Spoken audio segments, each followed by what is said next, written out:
The Colts have to feel pretty good about the way their defense and the way their offense comported themselves against the Miami Dolphins, hence the 33-8 score, right? They got another challenge coming up on Sunday. So we get a chance to talk to defensive coordinator Lou Anarumo, Jim Bob Cooter, the coordinator of the offense. First, let's hear from Jim Bob Cooter and his assessment of what went on Sunday and what he's looking ahead toward doing this Sunday against the Broncos at Lucas Oil Stadium. When Tyler Warren has a debut like that, what critiques are there on Monday? Like, what did he screw up on? There's got to be something. Oh, we'll coach him up on all sorts of stuff. You know, we try to notice all the things that we can coach guys to do better. But yeah, he caught some balls and made some nice plays and did some good things in the blocking game. But there's always plenty we can coach all our guys on, and we're always excited to remind them of that. I'm sure they're excited to hear from us. But no, good start for a young tight end coming into the league and getting the ball in his hands early and being able to run with it, which he does a nice job with. And you know, good start for Tyler.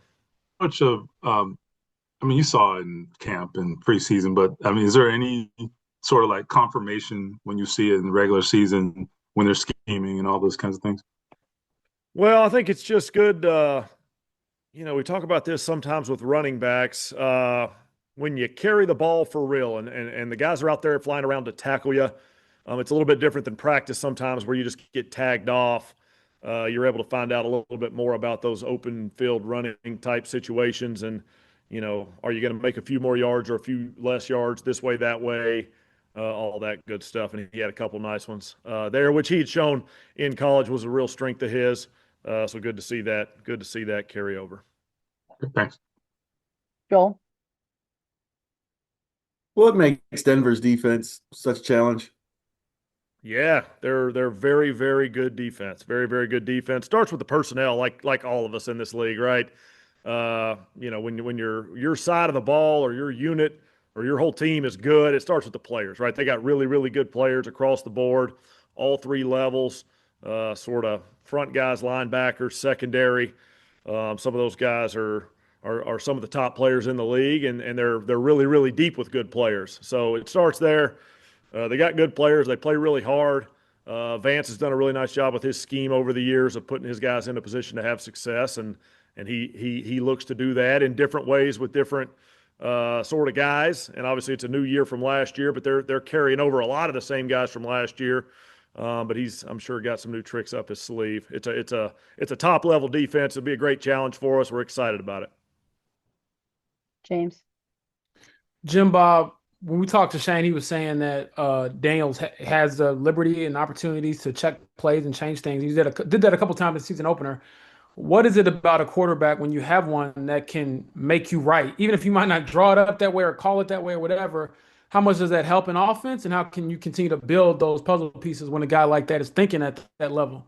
Yeah, there's a lot on any weekly basis. There's a lot that goes into a play finding its way onto the game field. It's an idea in one of our heads as a coach that becomes an idea we refine as a staff that we draw up, we teach to the players.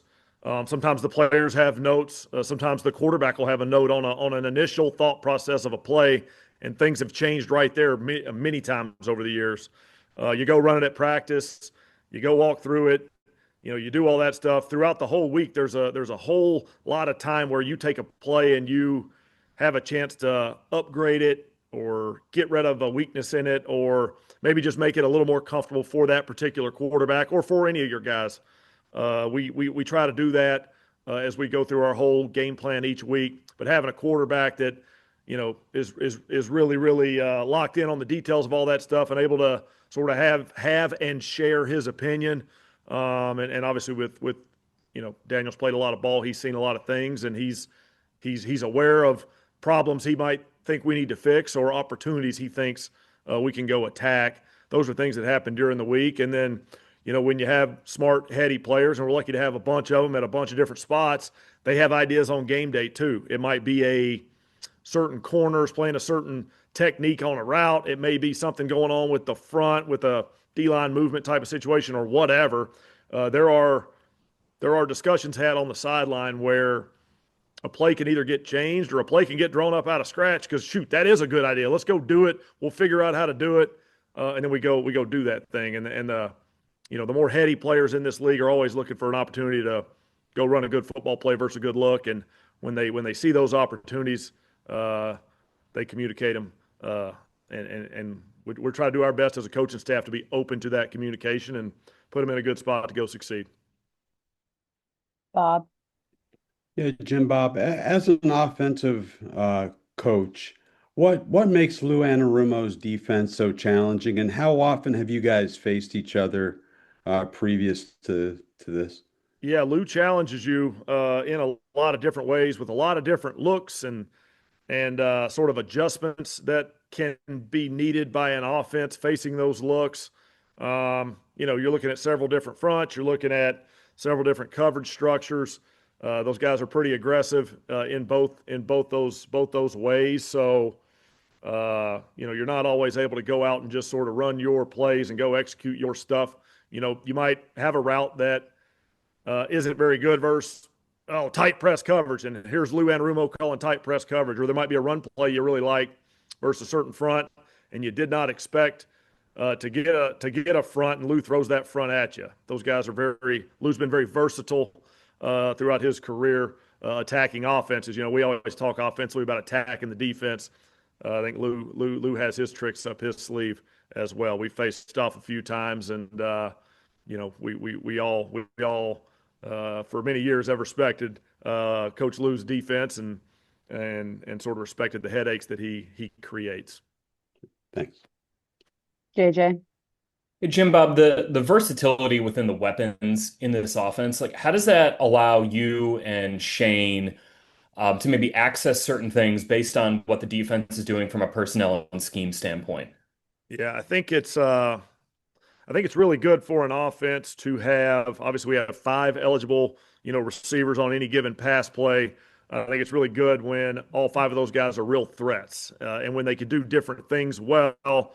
It builds in sort of more overall threats your offense can pose to the defense. So the more of those guys we have that can get open, catch the ball, run after the catch, work together with their teammates to help get open in the pass game, that can be really challenging for a defense. Now, sometimes you have that, but the guys are unable to help in the run game, whether that be not being very good blockers or not very willing blockers. We're lucky enough to have guys that are willing and they work at blocking in the run game. So now you combine sort of that multiplicity of threats in the pass game with a really good running game that you can do different things with different guys in. Now you really got a shot. And our guys have done a great job of sort of learning our weekly game plans and going out there and executing. And, the good part about having multiple threats is that, the defense has to defend everybody. It's not real easy on the defense. But the hard part sometimes is that the ball does get spread around to different guys. And you got to have really unselfish guys, which we're lucky to have. Our guys have been so team-oriented and unselfish that, they're excited for their teammate when they make a play. And that's been great for our offense. So, like I said, really good start to the season. We all know we got a lot of work ahead of us. It's a long season, but we're excited about our group and looking forward to a good week of work. Specifically with Denver having, a player of Surtain's caliber, just how beneficial is it to have that versatility to say, well, if he's got maybe this part of our offense, maybe we can just pivot to something else almost. Yeah, he's an excellent player. They got a bunch of good players on that defense, but he's an excellent one. There's no surprise there. No shock saying that. They're going to put him in certain positions to try to give them the best chance to have success on defense. So whether they're moving him around, following somebody, or they're picking certain parts of the field that they put him on, or they're switching it up to keep the offense sort of off track or unable to find him, they're going to have their plan to most effectively use him. It sure is great to be able to spread the ball around wherever the ball needs to go. And every now and then we're going to look up and Surtain's going to be out there, and he might be on the side where our first read is, or he might be on the other side. We're unable to predict that, but we get 5 good eligible receivers out there, and if the first guy doesn't win, the second one we hope will. We'll do a few more here, Kevin. Jim Bob, obviously a ton was at stake in last year's matchup. What are your memories of that game? Yeah, hard-fought battle, back and forth. Those guys got the better of us. But I think we held our own. We competed against them. It was a competitive game in a hostile road environment. That crowd's always really, really good football crowd. They get loud out there. It was a fun game to be a part of. Wish we would have, finished that thing with a win in our column, not their column. But it was a good battle. We're excited to face off against them again. I know it's just week one, but did you already see Tyler command some red zone attention that maybe you don't typically see from rookie tight ends? Yeah, potentially. I would say, in the red zone, size can be a difference maker in a red zone passing game. I'll just talk about the passing game for a little bit. As you're throwing the ball, those windows get tight. Having guys that are good sized that can go up and make plays or separate, get open and make plays can be really beneficial for an offense, any offense in this league. So the tight end position is typically a crucial position down there throwing the football for Tyler to show up and, have some opportunities to go run some routes, get open, try to separate, make some plays, or sometimes it's zone and you got to be a big body in a certain hole versus that zone. We think he's got a chance to help us down there. We got some other guys that are excited to get some targets down there as well. But it's a good group. Yeah, I do think Tyler will have an impact for us in the red zone this year. Every week, sort of game plan is going to be a little bit different versus how they want to play him. But he'll keep coming along. He's going to keep working. He's got a lot to work on and improve, and we all do as an offense. We got one game down, 16 more to go, and big year of work ahead of us to try to get where we want to get, and that's going to happen one day at a time. And last question today, Joel. Dolphins tried to blitz the heck out of you guys. Why do you think you guys were so successful against it? Well, it's an interesting sort of back and forth when it comes to facing off against an opponent where, they're going to pressure you. Is it because that's in their DNA as a defense to bring blitzes to pressure, or are they doing that because they think they've spotted a weakness in you? That unit we played last week is a pressure happy unit. They love to blitz, and then they're usually really, really good at it. Quite frankly, they had a couple of blitzes the year before that were successful that we really wanted to hone in on the weakness of that we showed, or hone in on a problem we had picking that thing up. A lot of it was coaching staff, us putting a little better plan in place and really zeroing in on how to go execute against that thing. We've done a great job. Coach Tony Sperano does such a great job getting the offensive line ready. They're ready and prepared to pick up whatever blitz is thrown at them. And every week we work really, really hard to identify what we think's coming and what we think might show up. Guys did a nice job of talking, communicating, executing. Sometimes the quarterback was checking the protection or whatever. There's a lot of things that happen out there. Last week was a big challenge in the blitz pickup game. I thought our guys rose to the occasion, but shoot, this week's a whole new challenge, whole new looks, different guys. It's going to be a fun one.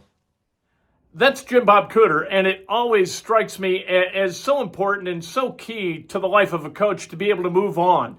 You know what? Whether you win or lose on Sunday, 24 hours to wash it out of the system and get yourself ready to go for the next week. In this case, against the Denver Broncos, obviously Jim Bob Cooter has moved on to this coming Sunday.